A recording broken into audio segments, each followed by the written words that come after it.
नमस्कार, मैं हूं आपके साथ शिप्रा झा। घड़ी में 6 बजने वाले हैं और वक्त हो चला है 6 के सिक्सर का, यानी ऐसा शो जिसमें बात होगी बिहार की हर बड़ी खबर की।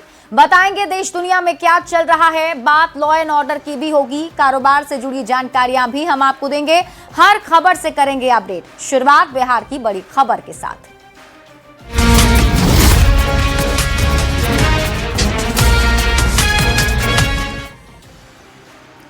मुंबई में बिहार भवन के निर्माण को लेकर राजनीतिक टकराव तेज हो गया है। महाराष्ट्र नव निर्माण सेना MNS ने इस प्रोजेक्ट का अब खुलकर विरोध करते हुए कहा कि वे बिहार भवन नहीं बनने देंगे। राज ठाकरे की पार्टी मनसे के नेता यशवंत किल्लेदार ने कहा है कि बिहार सरकार को 314 करोड़ रुपए मुंबई में इमारत बनाने पर खर्च करने के बजाय बिहार के अस्पतालों और मेडिकल इंफ्रास्ट्रक्चर को मजबूत करना चाहिए, ताकि वहां के मरीजों को इलाज के लिए दूसरे राज्यों में ना जाना पड़े।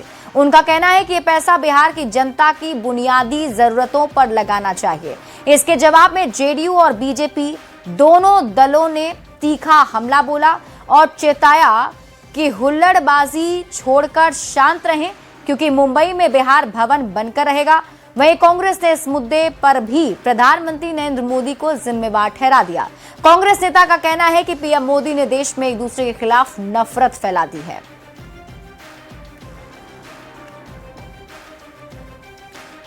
तो महाराष्ट्र में बिहार भवन बनाने को लेकर सियासी जंग छिड़ गई है। राज ठाकरे ने कहा कि वो महाराष्ट्र में बिहार भवन नहीं बनने देंगे, जिस पर बिहार के मंत्री अशोक चौधरी ने तल्ख लहजे में पलटवार किया और कहा कि किसी के बाप का दिन नहीं है कि वो महाराष्ट्र में बिहार भवन बनने से रोक ले। अशोक चौधरी ने कहा कि ये लोकतांत्रिक देश है, ना कि कोई राजतंत्र, और महाराष्ट्र राज ठाकरे की कोई जागीर नहीं है। कौन कह रहा है? राज ठाकरे ये सब फालतू और ये सब घटिया लोग हैं। किसी का बाप का दिन नहीं बनने देगा, हैं? ऐसे बनने नहीं देंगे। देश है कि किसी का जबरदस्ती चलेगा? नहीं बनने देंगे। ये राजतंत्र हैं, राजा हैं वहां के। क्या ये राज ठाकरे महाराष्ट्र के? फालतू का बात सब जगह और भावना से बन रहा है कि जो लोग बिहार के लोग जाते हैं इलाज के लिए, उनके लिए कैंसर के इलाज के लिए या कोई इलाज के लिए, विशेष इलाज के लिए जाते हैं, उनको परेशानी ना हो। ऐसा नहीं है, बहुत से स्टेट में है, वहां भी बनेगा। किसी की ताकत नहीं है कि रोक दे। राजस्व एवं भूमि सुधार मंत्री विजय सिन्हा जमीन विवाद के निपटारे को लेकर बेहद गंभीर दिख रहे हैं। वे लगातार जिलों में जाकर संवाद कर रहे हैं और लोगों की शिकायतें भी सुन रहे हैं। लोगों की परेशानियों को दूर करने के निर्देश भी दिए जा रहे हैं। साथ ही विभाग की ओर से कई कदम उठाए गए हैं। उसी में विभाग की ओर से जारी टोल फ्री नंबर भी है, लेकिन विजय सिन्हा को शिकायत मिली थी कि कंट्रोल रूम का टोल फ्री नंबर पर फोन नहीं लग रहा है। ऐसे में विजय सिन्हा आज खुद विभाग के कंट्रोल रूम पहुंचे और टोल फ्री सेंटर का निरीक्षण किया। टोल फ्री नंबर पर फोन लगाकर उसकी जांच की। यहाँ पर जो लोग काम कर रहे हैं, फिर हमने अपने भी मोबाइल से लगवाया है, कई बार लगवाया। वो बिजी बता रहा। हमारे विभाग के पदाधिकारी हैं अनुपम जी, कई लोग हैं, उनसे भी लगवाया तो व्यस्त ही बता रहा है। इसीलिए हमने चेक करने के लिए आया है। और ये लोगों की शिकायत दर्ज होनी चाहिए और उस पर एक्शन हो के लिए हम लोगों ने इसको और सरल सुलभ बनाने की व्यवस्था बनाएंगे और खाना पूर्ति करेंगे तो कार्रवाई भी करेंगे। सिवान में समृद्धि यात्रा के तहत मुख्यमंत्री नीतीश कुमार ने लगभग 201 करोड़ रुपए की योजनाओं का उद्घाटन और शिलान्यास किया। उन्होंने जीविका दीदियों की तरफ से लगाए गए स्टॉल का निरीक्षण भी किया। साथ ही 568 करोड़ रुपए की लागत से बन रहे मेडिकल कॉलेज और अस्पताल का जायजा लिया। जनसभा को संबोधित करते हुए CM नीतीश ने सरकार की तरफ से किए जा रहे काम को गिनाया और विपक्ष पर भी हमला बोला।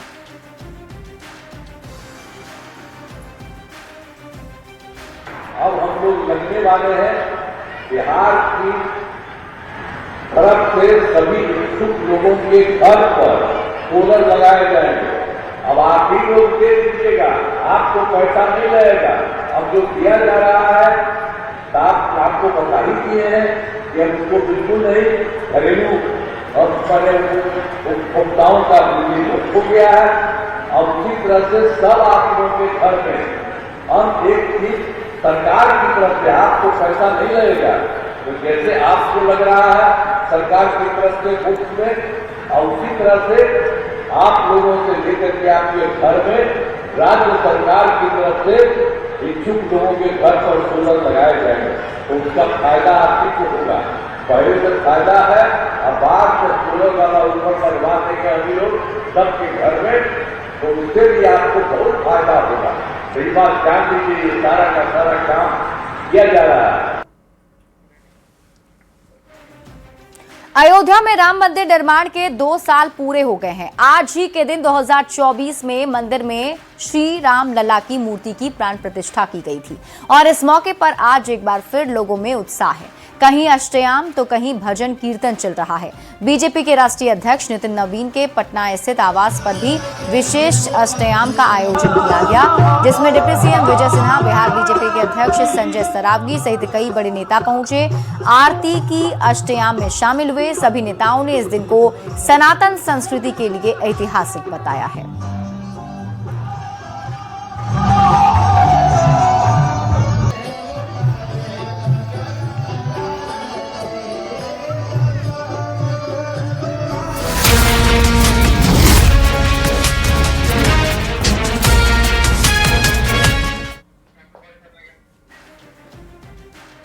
और अब बात लॉ एंड ऑर्डर की करते हैं। चाईबासा से आपको इस वक्त की बड़ी खबर बताते हैं, जहां सारंडा में नक्सलियों के मुठभेड़ हुई है। मुठभेड़ में 15 नक्सली मार गिराए गए हैं। 1 करोड़ का इनामी नक्सली भी इसमें ढेर कर दिया गया है। 2 लाख के इनामी 2 नक्सली ढेर किए गए और पूरे इलाके में अभी भी सर्च ऑपरेशन जारी है। हथियार और कई सामान भी मौके से जब्त किए गए हैं। जराईकेला और किरीबुरू थाना क्षेत्र के बीच मुठभेड़ हुई है। सारंडा में पुलिस और सुरक्षा बलों की कार्रवाई अभी भी जारी है। मारे गए नक्सलियों में 1 करोड़ के इनामी पतिराम मांझी उर्फ अनल, 2 लाख का इनामी राजेश मुंडा और 2 लाख का इनामी नक्सली बुलबुल भी शामिल है। 15 नक्सली आज ढेर किए गए हैं।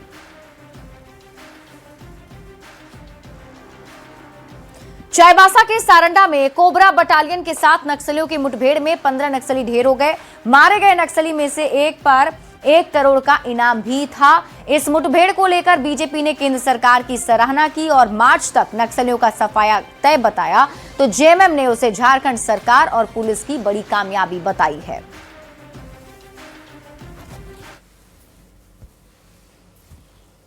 झारखंड पुलिस प्रशासन को मैं सैल्यूट करता हूं, बधाई देता हूं, उनकी जांबाजी को सलाम करता हूं। जो बड़ी मुठभेड़ हुई है, कई नामी गिरामी कुख्यात नक्सली मारे गए हैं, जहां तक सूचना मिली है। बहुत बड़ी बात है और सरकार की जो प्रतिबद्धता है, सरकार का इकबाल दिखता है।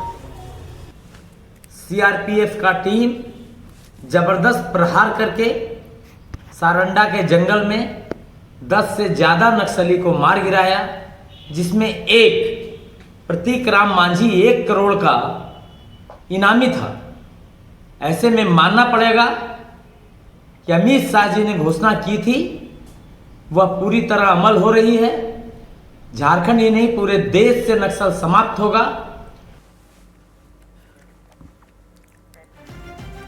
पटना में जहानाबाद की छात्रा संवेदना के साथ हुई दरिंदगी और मौत मामले में पुलिस अब तक अंधेरे में तीर चला रही है। हर दिन नए नए खुलासे और एंगल से जांच का दावा कर रही है, लेकिन पुलिस और एसआईटी अब तक किसी भी ठोस नतीजे पर पहुंचने में पूरी तरह फेल रही है। आखिर संवेदना के साथ हुई दरिंदगी में कौन कौन शामिल था, हकीकत में उसके साथ क्या हुआ था? परिवार के आरोपों को भी एसआईटी तरजीह नहीं दी है और यही वजह है कि पुलिस अब तक ना तो हॉस्टल संचालिका नीलम अग्रवाल को ढूंढ पाई है, ना ही शुरू में ही इस पूरे मामले को गलत दिशा देने वाली एसएचओ रोशनी कुमारी से कुछ उगलवा सकी है। डॉक्टर सतीश भी इस कांड का सबसे बड़ा मोहरा है, लेकिन कुछ सवाल जवाब से आगे अब तक कोई एसआईटी के हाथ कुछ लगा नहीं है। इसी बीच एसआईटी ने एक और दावा किया है। सूत्रों के हवाले से खबर है कि छात्रा ने 26 दिसंबर को जहानाबाद में ही एक दवा दुकान से एंटी डिप्रेशन की दवा खरीदी और 5 जनवरी को पटना चली गई थी। ऐसे में सवाल उठ रहे हैं कि पुलिस ये एंगल देने की कोशिश क्यों कर रही है? पुलिस की नई थ्योरी भी सवालों के घेरे में। डिप्रेशन की दवा का रेप से क्या संबंध है? क्या पुलिस समाज की मानसिकता का फायदा उठाना चाहती है? लेकिन न्यूज 18 ऐसा नहीं होने देगा। हमारा सवाल आज भी वही है, क्या रेप हुआ है या नहीं। अगर पोस्टमार्टम रिपोर्ट में रेप का जिक्र है तो फिर रेपिस्ट पुलिस की पकड़ से दूर क्यों है? ये रेप था या गैंग रेप? सही और स्पष्ट रिपोर्ट कब आएगी? एम्स की रिपोर्ट से पहले पुलिस रोज नए बयान देकर क्या साबित करना चाहती है? जब ठोस जवाब पुलिस के पास नहीं तो फिर पुलिस क्या मामले की लीपापोती करना चाहती है? न्यूज 18 की मुहिम जारी रहेगी और हम सवाल पूछते रहेंगे जब तक सच सामने नहीं आ जाता है। और रुक कर लेते हैं इस वक्त की बड़ी खबर की ओर। बड़ी खबर आपको बताते हैं, कई नेताओं की सुरक्षा में बदलाव की खबर मिल रही है। कई नेताओं की सुरक्षा बढ़ाई गई है और कई की घटाई गई है। नितिन नवीन की सुरक्षा बढ़ी, अब Z+ श्रेणी की सुरक्षा उन्हें मिली है। ललन सिंह की सुरक्षा बढ़ी है, Z श्रेणी की सुरक्षा ललन सिंह को दी गई।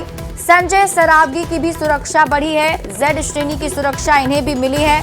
मंगल पांडे की भी सुरक्षा बढ़ाई गई, Z श्रेणी की सुरक्षा दी गई है। तेजस्वी यादव की सुरक्षा घटाई गई है। अब Y+ श्रेणी की सुरक्षा तेजस्वी यादव को दी गई। तेजस्वी यादव को इससे पहले Z श्रेणी की सुरक्षा मिली थी। न्यूज 18 संवाददाता आनंद अमृतराज अधिक जानकारी के साथ जुड़ गए हैं। आनंद, ये बड़ा बदलाव? देखिए, निश्चित तौर पे बिहार में कई ऐसे नेता हैं जिनकी सुरक्षा में फेरबदल भी किया गया है और उनकी सुरक्षा बढ़ाई भी गई। नितिन नवीन जो राष्ट्रीय अध्यक्ष बने बीजेपी की, जाहिर सी बात है वो बीजेपी के राष्ट्रीय अध्यक्ष बनने के बाद उनकी Z+ श्रेणी की सुरक्षा बढ़ाई गई है। ललन सिंह जो केंद्रीय मंत्री हैं और बिहार के एक बड़े नेता माने जाते हैं, उन्हें भी Z+ श्रेणी की सुरक्षा दी गई है।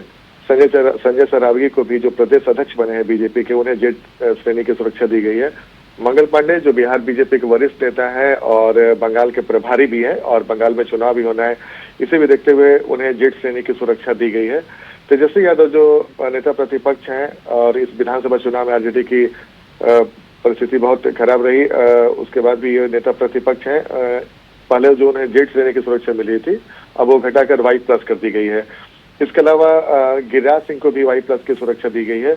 लेकिन इसमें इंटरेस्टिंग ये है कि 3 ऐसे नेता जो जिन्हें सुरक्षा Y श्रेणी की सुरक्षा मिली हुई थी, मदन मोहन झा, उदय नारायण चौधरी और राजेश राम जो कांग्रेस के प्रदेश अध्यक्ष है, उन तीनों की सुरक्षा हटा ली गई है। तो जाहिर तौर पे कई तरह के आकलन किए जाते हैं और आकलन के बाद ही तय होता है कि किस नेता को सुरक्षा मिलनी चाहिए, किसे नहीं मिलनी चाहिए। और उसके बाद ये तमाम सुरक्षा बढ़ाई गई है नेताओं की। और जिन नेताओं को लगता है कि उनके पास जो फीडबैक आता है गृह विभाग के पास कि अगर इन्हें सुरक्षा की जरूरत है या नहीं है, उसके आधार पर उनकी सुरक्षा हटाई भी जाती है। तो जाहिर तौर पर 3 जो मदन मोहन झा जो कांग्रेस के वरिष्ठ नेता है, उन्हें उनकी सुरक्षा हटा दी गई है। उदय नारायण चौधरी के जो आरजेडी के नेता, उनकी हटा दी गई। और राजेश राम जो कांग्रेस के प्रदेश अध्यक्ष, उसकी सुरक्षा हटा दी गई है। ठीक है आनंद, आप इस खबर पर नजर बनाकर रखें। शुक्रिया इस अपडेट के लिए। बढ़ते हैं आगे बात अगली खबर की। पप्पू यादव का बड़ा आरोप, नीट छात्रा की मौत मामले में पप्पू यादव ने बड़ा आरोप लगाया है। सांसद पप्पू यादव ने बड़ा आरोप लगाया है। मामले में किसे बचा रही है बिहार पुलिस, ये सवाल भी पूछा है। उन्होंने ये भी सवाल पूछा, कोई नेता या उसका बेटा तो इसमें शामिल नहीं है क्या? कोई मंत्री का बेटा भी इसमें शामिल है? सेक्स रैकेट माफिया को कौन संरक्षण दे रहा है? पीड़ित परिवार को क्यों कलंकित कर रही है? तो ये बड़े सवाल सांसद पप्पू यादव ने पूछे हैं। नीट छात्रा के मौत मामले में पप्पू यादव ने बड़ा सवाल उठाया है।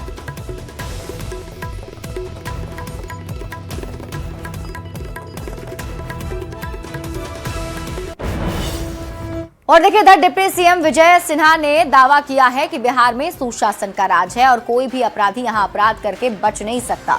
विजय सिन्हा ने कहा कि जो भी कमजोर कड़ी है उस पर कार्रवाई होगी और जो लोग अराजकता का माहौल खड़ा करने की कोशिश कर रहे हैं उनके खिलाफ कठोर कार्रवाई की जाएगी। सरकार है, समृद्धि लाने का संकल्प है, कानून का राज स्थापित होगा, जो भी कमजोर कड़ी है उस पर कार्रवाई होगी।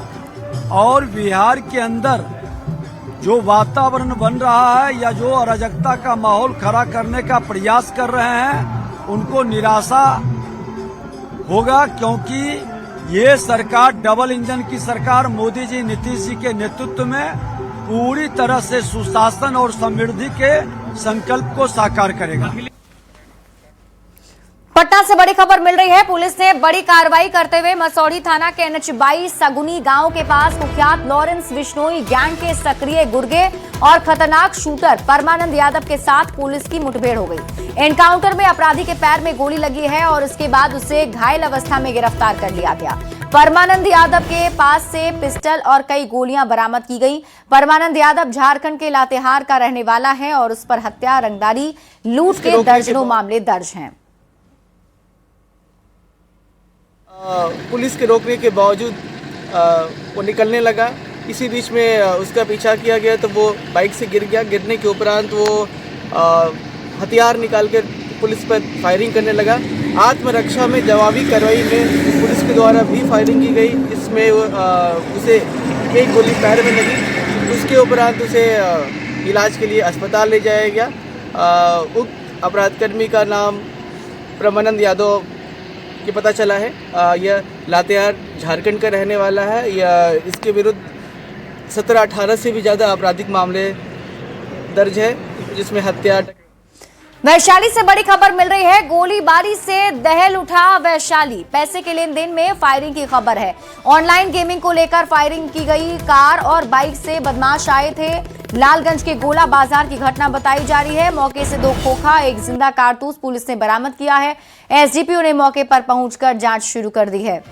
तो इस वक्त की बड़ी खबर आपको बता रहे हैं। तस्वीरें भी आपकी टीवी स्क्रीन पर आपको दिखा रहे हैं। इसमें आप देखिए, बाइक और कार से अपराधी मौके पर पहुंचे थे। गोलीबारी की गई है और गोलीबारी से पूरा इलाका दहल उठा। फायरिंग की सूचना मिली, फिर हम लोग घटनास्थल पर गए तो पता चला कि वहाँ 2 से 3 राउंड फायरिंग की गई। जांच के क्रम में यह बात प्रकाश में आई कि ऑनलाइन गेमिंग को लेकर 2 पक्षों के बीच पैसे का लेन देन था।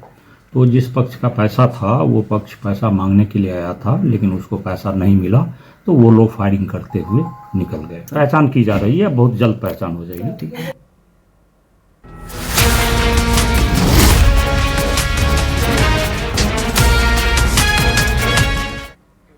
और आइए अब नजर डालते हैं देश दुनिया की खबरों पर। देवघर के नावाडीह रेलवे फाटक के पास आज एक बड़ी रेल दुर्घटना टल गई।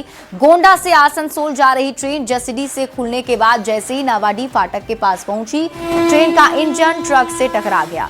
घटना की लाइव तस्वीर न्यूज 18 के पास है, जो आपको हम दिखा भी रहे हैं। हालांकि घटना में कोई हताहत नहीं हुआ, ये अच्छी बात रही, लेकिन इंजन और ट्रक की टक्कर में 2 बाइक चपेट में आ गई और पूरी तरह से क्षतिग्रस्त हो गई। वहीं रेल प्रशासन ने मौके पर पहुंचकर रेलवे लाइन को क्लियर किया है, जिसके बाद ट्रेन रवाना हुई।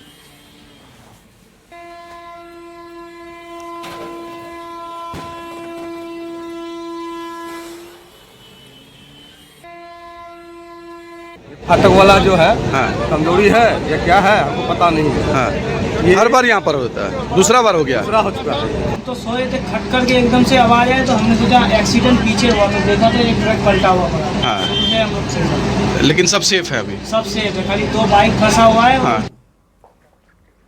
दावोस में वर्ल्ड इकोनॉमिक फोरम को संबोधित करने के बाद ट्रंप ने भारत के साथ बड़ी ट्रेड डील का ऐलान कर दिया है। न्यूज 18 से एक्सक्लूसिव बातचीत के दौरान ट्रंप ने पीएम मोदी और भारत की जमकर तारीफ की। डोनाल्ड ट्रंप ने पीएम मोदी और भारत को बेहतरीन दोस्त बताते हुए कहा कि मैं प्रधानमंत्री मोदी की बहुत इज्जत करता हूं। वो एक शानदार इंसान है और मेरे दोस्त हैं, और हमारे बीच बहुत जल्द एक बहुत अच्छी और बड़ी ट्रेड डील होने जा रही है। ट्रंप का ये बयान ऐसे समय में आया है जब अमेरिका ने भारत पर 50% टैरिफ लगाया है, जो दुनिया में सबसे अधिक टैरिफ में से एक है। इसलिए ट्रंप के बयान को सीधे सीधे एक बड़ा और सकारात्मक संकेत के तौर पर देखा जा रहा है। Can you give us an update on the India-US trade deal? First of all, I have great respect for your Prime Minister. He's a fantastic man and friend of mine. We're going to have a good deal. Thank you. India, can you give us an update on the India-US trade deal? First of all, I have great respect for your Prime Minister. He's a fantastic man and friend of mine. We're going to have a good deal.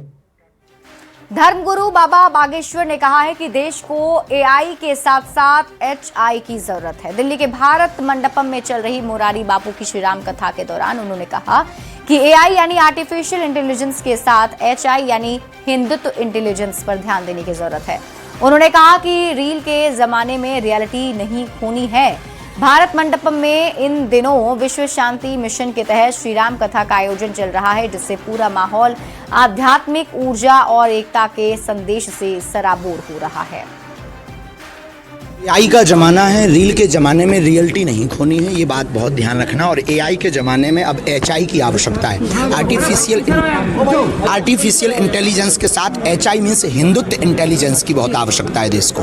धर्म ही है जो देश में एकता ला सकता, धर्म ही है जो पूरे विश्व को थर्ड वर्ल्ड वॉर से बचा सकता, धर्म ही है जो विश्व में शांति ला सकता, धर्म ही है जिससे व्यक्ति अहिंसा के मार्ग पर नहीं जाएगा, हिंसा के मार्ग पर नहीं जाएगा, अहिंसा के मार्ग पर जा सकता।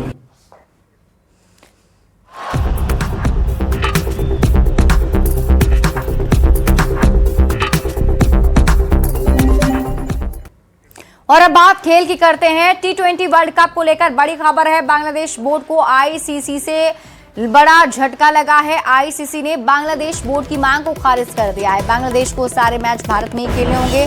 बांग्लादेश अगर ना करता है तो स्कॉटलैंड को मौका मिलेगा। भारत नहीं आने पर बांग्लादेश T20 वर्ल्ड कप से बाहर हो जाएगा। आईसीसी ने कहा T20 वर्ल्ड कप नियमों से चलेगा, दबाव से नहीं।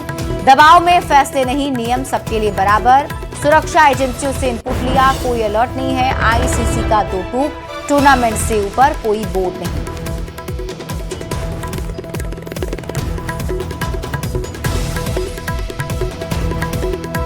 और इसी के साथ इस बुलेटिन में अभी के लिए बस इतना ही। आप देखते रहिए न्यूज़ 18 बिहार झारखंड।